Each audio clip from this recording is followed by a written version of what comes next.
다 함께 사도신경으로 우리의 신앙을 고백합니다.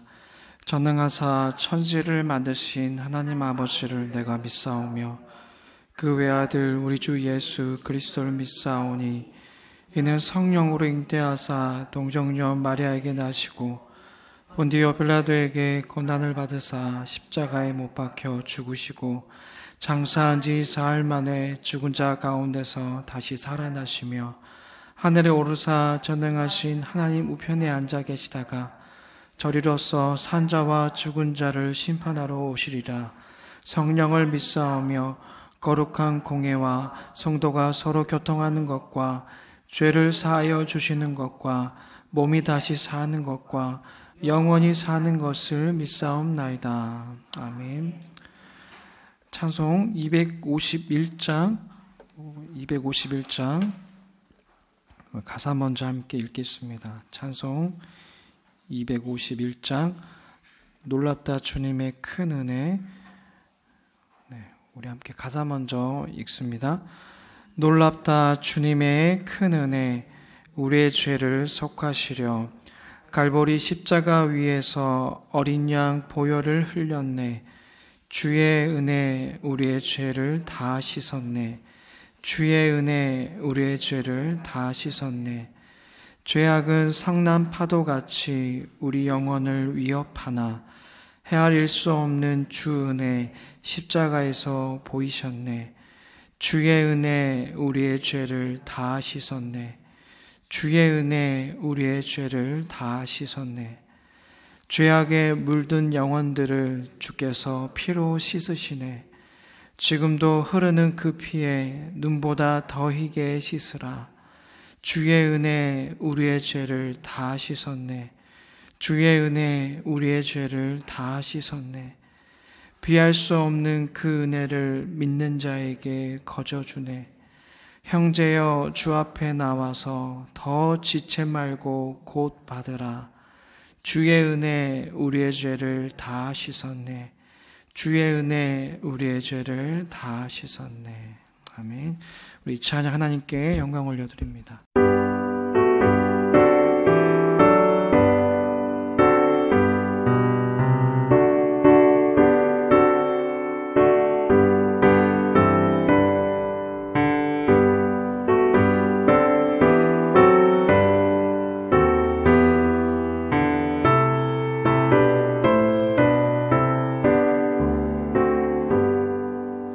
놀랍다 주님의 그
오늘 우리에게 주신 하나님의 말씀은 마태복음 8장 5절에서 13절까지 말씀입니다. 마태복음 8장 5절에서 13절까지입니다.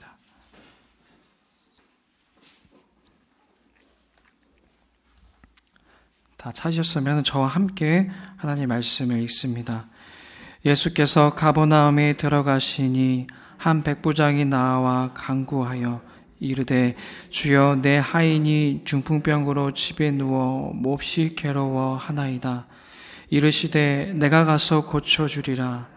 백부장이 대답하여 이르되 주여 내 집에 들어오심을 나는 감당하지 못하겠사오니 다만 말씀으로만 하옵소서. 그러면 내 하인이 낫겠사옵나이다. 나도 남의 수하에 있는 사람이요 내 아래에도 군사가 있으니 이더러 가라 하면 가고 저더러 오라 하면 오고 내 종더러 이것을 하라 하면 하나이다. 예수께서 들으시고 놀랍게 여겨 따르는 자들에게 이르시되 내가 진실로 너희에게 이르노니 이스라엘 중 아무에게서도 이만한 믿음을 보지 못하였노라. 또 너희에게 이르노니 동서로부터 많은 사람이 이르러 아브라함과 이삭과 야곱과 함께 천국에 앉으려니와 그 나라의 본 자손들은 바깥 어두운 데 쫓겨나 거기서 울며 이를 갈게 되리라. 예수께서 백부장에게 이르시되 가라 내 믿음대로 될지어다 하시니 그 즉시 하인이 나으니라. 아멘. 우리가 살펴봤듯이 마태복음 5장부터 7장까지는 우리가 상상수훈이라 해가지고 하나님께 속한 자녀들이 하나님의 자녀들이 어떻게 이 땅 가운데 살아가야 되는지 어떤 모습을 하나님께서 원하시는지를 예수님께서는 친히 가르쳐 주셨습니다. 이 상상수훈의 가르침을 마치시고 이제 산에서 내려오신 예수님은 이제 이 땅 가운데 내려오신 낮고 낮은 이 땅 가운데 내려오신 예수님의 그 이유와 목적에 대한 말씀을 이제 몸소 행하고 보여주셨습니다. 그 이유와 목적이 무엇인지 우리 17절 말씀에 나와 있는데요. 오늘 본문 말씀 아니지만 제가 대신 봉독해 드립니다.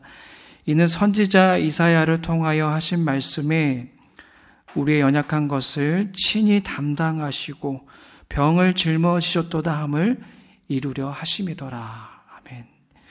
이 땅에 내려오신 정말 하늘의 보좌를 버리시고 낮고 낮은 이 땅 가운데 내려오신 예수님의 그 이유와 목적에 대해서 이렇게 말씀하고 있는 거예요. 우리의 연약함과 병고를 짊어지시기 위하여서 예수님이 오셨습니다라고 분명히 기록되어져 있습니다.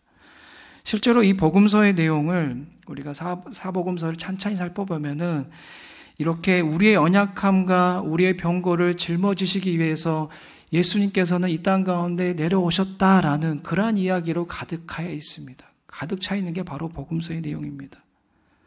그래서 오늘 우리가 함께 읽은 말씀에서도 그렇게 우리의 연약함과 우리의 병고를 짊어지시기 오신 예수님의 그러한 모습을 발견하게 되죠. 예수님께서 오늘 가버나움에 들어가셨을 때에 한 사람을 만나게 됩니다. 만나게 된 그 사람이 누구라고 기록되어 있습니까? 한 백부장을 만나게 되었다라고 말씀하고 있죠. 자, 백부장은 100명의 부하를 거느리고 있는 로마의 장교가 백부장입니다.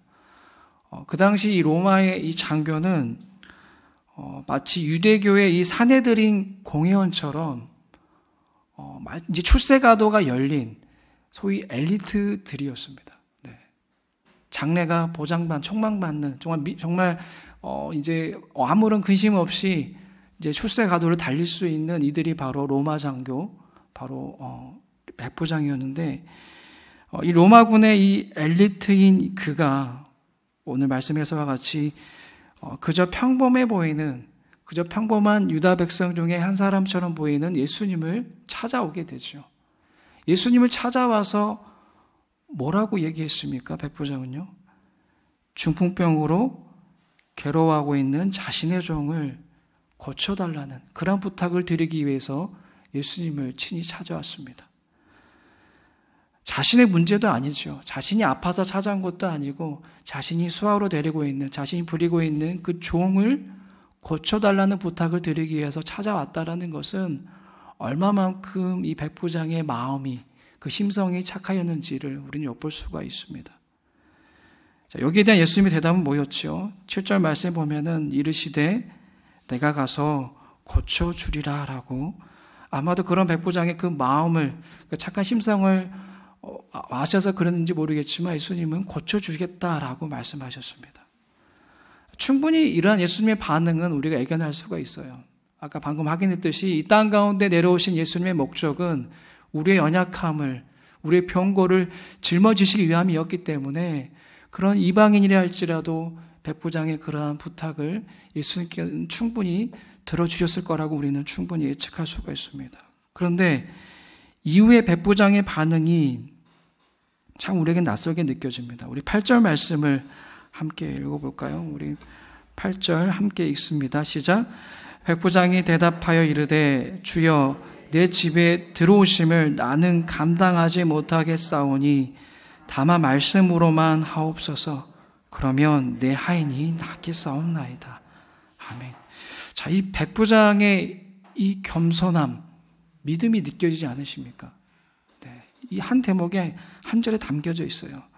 집으로 가서 고쳐주시겠다라는 예수님을 만류하면서 자신은 예수님을 모실 자격이 없으니, 그런 낮은 자의 모습에 불과하기 때문에 그건 내가 감당하지 못하겠사오니 말씀으로만 하시면 자신의 하인이 낫겠습니다라는 그런 훌륭한 믿음의 자세를 보여주고 있습니다. 자, 그러면은 그렇게 말할 수 있는 근거가 있을 것 같아요. 그럼 백부장이 그런 믿음의 자세를 보여줄 수 있는 그런 근거가 있을 것 같은데, 그 근거가 뭐냐면 우리 9절 말씀도 이어서 읽어볼까요? 함께 읽습니다. 시작. 나도 남의 수하에 있는 사람이요 내 아래에도 군사가 있으니 이더러 가라 하면 가고 저더러 오라 하면 오고 내 정도로 이것을 하라 하면 하나이다. 아멘.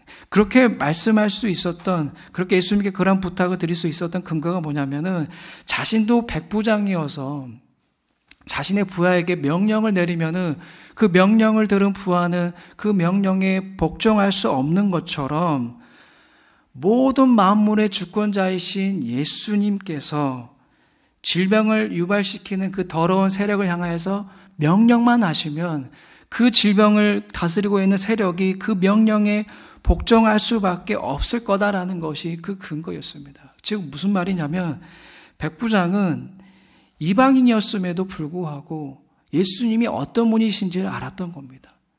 예수님이 모든 만물을 다스리시고 통치하시는 그런 권세를 지니셨다는 것과 또 질병까지도 복종시킬 수 있는 그런 능력을 지니셨고 그가 곧 온 인류를 구원할 분이시라는 이 사실을, 이 진리를 알고 믿었던 것입니다. 그렇기 때문에 그 지식과 믿음에 근거하여서 말씀으로만이라도 충분합니다. 오실 필요 없으십니다. 어찌 누추한 저희 집에 오십니까? 말씀만으로도 충분합니다라는 그런 놀라운 믿음의 자세를 보여줄 수 있었던 것입니다. 자, 이렇게 이방인이었음에도 불구하고 이렇게 훌륭한 믿음의 태도를 보여준 이 백부장에 대해서 예수님 최고의 극찬을 하십니다. 바로 이어서 읽어볼까요? 10절 말씀입니다. 시작. 예수께서 들으시고 놀랍게 여겨 따르는 자들에게 이르시되 내가 진실로 너희에게 이르노니 이스라엘 중 아무에게서도 이만한 믿음을 보지 못하였노라. 아멘. 자, 이스라엘 중에 아무에게서도 너와 같은 믿음을 보지 못하였다라는 것은 얼마나 큰 칭찬입니까? 그렇죠? 그것도 이방인이고 이스라엘을 압제하고 있는 그 로마 그 시민에게, 그 장교에게 그렇게 칭찬했다는 것은 대단한 거예요. 개인에게도 엄청난 칭찬이 말이겠지만 한편으로는 그 말은 어떤 의미일까요? 이스라엘 중에 아무에게서도 이만한 믿음을 보지 못하였다라는 또 다른 의미는 뭐냐면 하나님께 선택받은 백성이라고 자랑하고 있는 그 유다 백성들을 꼬집는 말입니다. 전국을 찌르는 말이에요. 그 당시 유대 백성들은 어떻게 예수님을 바라보았습니까? 예수님을 보고 자신들의 구원자, 메시아라고 여겼습니까? 그렇지 않죠. 그들은 예수님을 목격하고 예수님의 말씀을 들었음에도 불구하고 백부장과 같이 예수님을 자신들의 삶을 다스리시는 주권자로 여기지도 않았고 구원자라고도 믿지도 않았습니다. 오히려 그들은 예수님을 범죄자로 취급하였고 예수님을 십자가에 죽이기까지 하였습니다. 그런 어리석은 모습을 보여줬습니다. 마태가 오늘 이 이방인 백부장의 이야기를 기록한 이유도 바로 여기에 있습니다. 이 이방인 백부장의 겸손하고 믿음 있는 모습을 강조하여서 유대인들의 믿음 없음을 간접적으로 책망하면서 너희들도 이렇게 백부장과 같은 큰 믿음을 가져야 된다라는 이 사실을 가르쳐 주시기 위해서 마태는 이러한 말씀을 기록했습니다. 또 믿음은 혈통에 의해 좌우되는 것이 아니라 복음을 받아들이느냐 받아들이지 않느냐에 의해 좌우된다는 이 사실을 강조하기 위해서 마태는 이 기사를 기록한 것입니다. 즉 스스로가 믿음 있는 자라고 착각하는 유대인들을 향하여서 이 경고의 메시지를 알리기 위해서 이 말씀을 기록한 것입니다. 이러한 경고의 메시지를 예수님도 오늘 본문에서 하셨습니다. 우리 11절, 12절 말씀도 함께 읽어볼까요? 11절, 12절입니다. 시작. 또 너희에게 이르노니 동서로부터 많은 사람이 이르러 아브라함과 이삭과 야곱과 함께 천국에 앉으려니와 그 나라의 본 자손들은 바깥 어두운 데에 쫓겨나 거기서 울며 이를 갈게 되리라. 네. 언젠가 그 때가 되면 그 날이 이르게 되면은 사방에서 많은 사람들이 모여들어서 그 하늘나라 잔치에 참여할 것인데 그 잔치에 누가 있습니까? 아브라함과 이삭과 야곱, 그 정말 이 선택받은 이스라엘 백성들의 조상들이 함께 그 자리에 있을 것인데 스스로가 하나님의 백성이라고 여기는 자들은 바깥 어두운 곳에 쫓겨나서 땅을 치며 통곡할 것이라고 이렇게 예수님께서는 유대 백성을 향하여서 책망의 말씀을, 경고의 말씀을 분명히 하신 것입니다. 그러나 끝까지 믿음을 잃지 않고 하나님을 따르는 그 믿음의 자녀들에게는 그가 이방인이다 할지라도 동일한 구원의 은혜가 임할 것이다라고 말씀하십니다. 바로 그 말씀이 그 약속의 근거가 되는 말씀이 오늘 마지막 절 13절 말씀입니다. 한 번 더 읽어볼까요? 시작. 예수께서 백부장에게 이르시되 가라 내 믿음대로 될지어다 하시니 그 즉시 하인이 나으니라. 아멘. 분명히 말씀하십니다. 예수님께서는 구원을 얻는 비결이 어떤 혈통이 아니라 바로 믿음에 의한 것임을 오늘 이 병고침의 역사를 통하여서 그 은혜를 통하여서 분명히 나타내 보이셨습니다. 사랑하는 여러분, 오늘 우리는 이렇게 우리에게 주신 이 하나님의 이 말씀을 통해서 의문점이 들 거예요. 이런 의문을 갖게 될 것입니다. 왜 똑같이 예수님을 봤으면서 이방인에 불과한 백부장과 하나님께 선택받은 백성인 유대 백성은 다른 태도를 보이는 걸까요? 왜 백부장과 달리 유대인들은 예수님을 믿지 못하였을까요? 어쩌면은 유대 백성들은 더 많이 예수님을 목격했을 것입니다. 이방인 백부장보다 더 많이 예수님을 목격했을 것이고 예수님에 대한 말씀도 더 많이 들었을 것입니다. 그럼에도 왜 예수님께 이만한 믿음을 보지 못하였나라는 이 칭찬을 받지 못하였을까요? 왜 그 칭찬을 이방인에게 빼앗겼을까요? 그 이유는 자신들의 정체성을 바르게 인식하지 못하여서였습니다. 다시 말하여서 하나님과 이 자신들의 관계가 종과 주인의 관계라는 이 사실을 명확하게 인식하지 못하였기 때문입니다. 이 사실을 깨닫지 못하였기 때문이에요. 종은 뭡니까? 말 그대로 주인의 명령을 따라야 하는 자가 바로 종입니다. 결코 주인보다 앞서서도 안 되고 주인의 자리를 넘봐서도 안 됩니다. 오늘 백부장의 모습이 그런 종의 모습을 보이고 있지 않습니까? 자신도 지금 어떠한 자리에 있습니까? 백부장의 자리에 있습니다. 로마 장교라는 그런 권세, 그 당시에 어마어마한 권세인데 그 권세가 있음에도 결코 그는 자기가 누구인지, 자신이 누구인지를 잊지 않았습니다.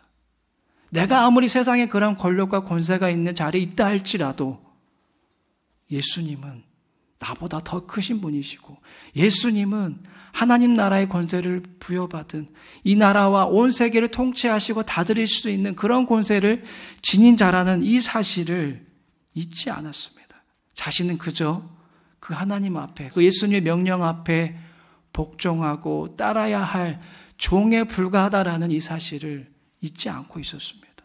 기억하고 있었습니다. 그래서 그는 겸손함으로 예수님께 나아갈 수 있었고, 또 믿음으로 예수님께 칭찬받는, 최고의 칭찬을 받은 이방인으로서 오늘날까지 기억될 수가 있었던 것입니다. 사랑하는 여러분, 오늘 우리는 한번 각자에게 물어보셨으면 좋겠어요. 나는 지금 하나님 앞에 어떤 모습으로 서 있는지, 오늘 이렇게 예수님께 칭찬받은 백부장의 모습으로 서 있는지, 아니면 믿음 없는 자라고 책망받는 유대 백성의 모습으로 서 있는지를 한번 우리가 우리의 모습을, 나의 믿음을 돌아보시기 바랍니다. 내가 정말 믿음 있는 자의 모습인지 아닌지를 돌아보시길 바랍니다. 예수님은 하늘 보좌를 버리시고 가장 낮고 낮은 이 땅에, 가장 낮은 종의 모습으로 이 땅에 오셨습니다. 이게 사실이라면, 이게 진리라고 믿는다면 우리가 그러한 예수님을 온전히 믿기 위해서는, 우리가 오늘 백보장과 같은 그 겸손한 믿음을 지니기 위해서는 우리 역시 예수님과 같이 낮아지고 겸손해야만 합니다. 우리가 정말 예수님을 믿기 위해서는, 예수님이 나의 구원자, 나의 통치자라는 것을 우리가 정말 믿기 위해서는 우리 또한 예수님처럼 낮아지셔야 됩니다. 겸손한 마음을, 겸손함을 잃지 않도록 노력해야 되는 거예요.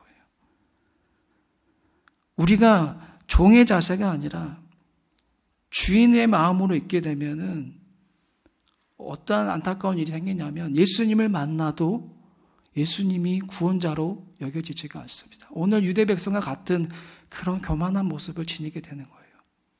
예수님을 만나도 아무런 감흥도 없고, 그 말씀을 들어도 말씀이 들리지가 않고, 아무리 예배를 드려도 수백 번 수천 번 들어도 그 예배를 통하여서 우리 삶의 변화가 일어나지 않게 됩니다. 하지만 우리가 종의 자세와 또 겸손한 마음을 지니게 되면 그때 비로소 우리는 우리의 구원자가 되시는 예수님의 모습이 보이게 되는 것입니다. 그분이 어떤 분이신지를 알게 되고, 또 그분의 생명의 말씀이 들리게 되고, 드려지는 예배를 통하여서 날마다 삶의 변화가 일어나게 되는 것입니다. 그래서 우리 예수님이 이렇게 말씀하셨습니다. 마태복음 23장 12절 말씀이지요. 누구든지 자기를 높이는 자는 낮아지고 누구든지 자기를 낮추는 자는 높아지리라 라고 말씀하셨습니다. 우리가 예수님과 같이 종의 자세로 낮아지고 겸손해질 때 하나님께서는 그런 우리를 높여주시고 존귀하게 여겨주시고 칭찬하시며 귀한 믿음을 선물로 주실 줄로 믿습니다. 사랑하는 여러분, 하나님께서는 이렇게 종과 같이 낮아지고 겸손한 자에게만 믿음을 선물로 주신다는 이 사실을 믿으시기를 바랍니다. 믿음은 선물이에요, 여러분. 내가 노력해서 내가 뭔가 계획을 세워가지고 작년보다 올해는 내가 믿음을 더 많이 소유하겠다, 이게 아니에요. 믿음은 전적인 하나님의 은혜인 줄로 믿으시길 바랍니다. 하나님께서 주시는 것입니다. 그래서 우리는 그 귀한 믿음을 선물로 받기 위해서 늘 겸손하고 또 겸손해야만 하는 것입니다. 높아지려는 생각에 사로잡힐 때에, 내가 하나님의 자리를 내가 빼앗으려는 그런 자리에 서려할 때마다 우리는 우리 자신을 쳐서 복종시켜야 돼요. 그때마다 늘 하나님 앞에 간구하고 기도해야 되는 것입니다. 하나님, 제 이 교만한 마음을 물리쳐 주시옵소서. 자꾸만 제 마음을 교만하게 만들고 하나님 자리에 빼앗으려고 하는 제 이 교만한 마음을 하나님 물리쳐 주시옵소서. 겸손을 떠는 것이 아니라, 겸손한 척 하는 것이 아니라 예수님과 같이 겸손하게 하여 주시옵소서라면서 우리는 날마다 매일매일 수시로 겸손한 마음을 지니기 위해서 우리는 기도하고 또 기도하고 성령님께 의지해야 되는 것입니다. 그리할 때에 우리에게 믿음을 하나님께서는 선물로 주시는 것입니다. 이것을 여러분들이 기억하셔야 돼요. 겸손을 떠는 자가 되지 않기를 바랍니다. 어떤 분이 저에게 이런 말을 한 적이 있어요. 자신은 겸손해지기 위해서 겸손을 떤다고. 겸손을 떨어야 겸손해지지 않겠냐고. 뭐 맞는 말인 것 같긴 한데 생각해보면 그렇지 않아요. 자신의 노력과 의지로 하겠다는 게 담겨져 있습니다. 겸손은 떠는 것이 아닙니다.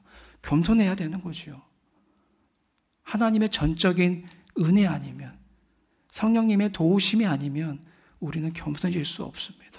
늘 날마다 나 자신을 낮추고 나 자신을 그 십자가 앞에 늘 무릎 꿇고 나아갈 때에 우리를 하나님께서는 어제보다 오늘 더 그렇게 겸손한 주의 자녀의 모습으로 만들어 가실 줄로 믿습니다. 그리고 우리는 기억해야 돼요. 그러기 위해서는 하나님이 누구이신지를 날마다 기억하셔야 돼요. 내가 조금 높은 자리에 있다 할지라도, 내가 사회적 지위가 높다 할지라도 그렇게 내가 교만한 마음이 수시로 들어올 때마다 기억하십시오. 하나님이 어떤 분이신지를. 다윗은 이렇게 고백합니다. 역대상 29장 12절 말씀이에요. 여호와여, 위대하심과 권능과 영광과 승리와 위엄이 다 주께 속하였사오니 천지에 있는 것이 다 주의 것이로소이다. 여호와여, 주권도 주께 속하였사오니 주는 높으사 만물의 머리심이나이다 라고 고백하고 있습니다. 또 로마서 11장 33절 말씀에도 보면은 깊도다 하나님의 지혜와 지식의 풍성하며 그의 판단은 헤아리지 못할 것이며 그의 길은 찾지 못할 것이로다 라고 성경에서도 분명히 말씀하고 있습니다. 하나님이 높으신 분이심을, 깊으신 분이심을, 만물의 머리가 되시고 주권자가 되심을 분명하게 하나님께서는 말씀을 통하여서 우리에게 가르쳐 주십니다. 이처럼 모든 만물의 주인이시고 머리 되시며 우리의 생각보다 높으시고 우리의 지혜보다 깊으신 하나님을 기억하면서 겸손한 마음과 또 종의 자세로 예수님만을 섬기는 그런 믿음의 자녀들이 다 되시기를 주님의 이름으로 축복합니다. 기도하겠습니다. 하나님, 오늘 우리에게 주신 말씀 마음에 새기며 나아가겠습니다. 하나님, 오늘 우리의 모습이 어떠합니까? 이방인 백부장의 그 종과 같은 그런 믿음을 내가 지금 소유하고 있는지, 아니면 나는 선택받은 백성이라고 그렇게 자랑만 하고 정작 믿음 없는 자의 모습으로 살아가고 있는, 하나님께 책만 받는 그런 모습으로 살아가고 있는 유대 백성의 모습이 오늘 나의 모습이 아닌지 성령 하나님, 말씀의 거울 앞에 우리 자신들을 비추게 하여 주시옵소서. 하나님, 우리 모두는 겸손한 주님의 종과 같은 자세를 지녀야 됩니다. 예수님이 그러하시지 않았습니까? 우리 예수님께서 친히 낮은 자리에 낮은 자의 모습으로 오시지 않으셨습니까? 이것을 내가 믿는다면, 이것을 내가 바라보고 있다면 하나님, 우리 또한 주님과 같이 겸손한 모습을 지닐 때에, 겸손하기를 애쓸 때에 하나님, 우리에게 믿음을 선물로 주어질 줄로 믿사오니, 하나님을 바라볼 수 있는 귀한 믿음을 선물로 줄 줄로 믿사오니, 하나님, 우리가 예수님을 나의 주님으로 모실 수 있는 그런 귀한 믿음을 허락하여 주시옵소서. 우리가 겸손하기를 애쓰고 또 내가 누구인지를 깨달아서, 그리고 나보다 더 크신 하나님을 바라봄으로 말미암아 하나님, 우리가 책망받는 그런 모습이 아니라 하나님께 칭찬받는 주님의 자녀로서의 삶을 살아갈 수 있도록 성령 하나님, 우리를 인도하시고 이끌어 주시옵소서. 우리 안에 겸손한 마음을 늘 간직하게 하여 주시고, 또 문득문득 수시로 교만한 마음이 몰려올 때마다 성령 하나님을 의지하여서 하나님께 간구하여서 교만함을 물리칠 수 있도록 성령 하나님, 우리를 다스려 주시옵소서. 날마다 그렇게 성령님과 늘 동행하는 삶을 살아가게 하여 주시옵소서. 예수님의 이름으로 기도드리옵나이다. 아멘. 하늘에 계신 우리 아버지여, 이름이 거룩히 여김을 받으시오며 나라의 임하옵시며 뜻이 하늘에서 이룬 것 같이 땅에서도 이루어지이다. 오늘날 우리에게 일용할 양식을 주옵시고 우리가 우리에게 죄 지은 자를 사하여 준 것 같이 우리 죄를 사하여 주옵시고 우리를 시험에 들게 하지 마옵시고 다만 악에서 구하옵소서. 대개 나라와 권세와 영광이 아버지께 영원히 있사옵나이다. 아멘.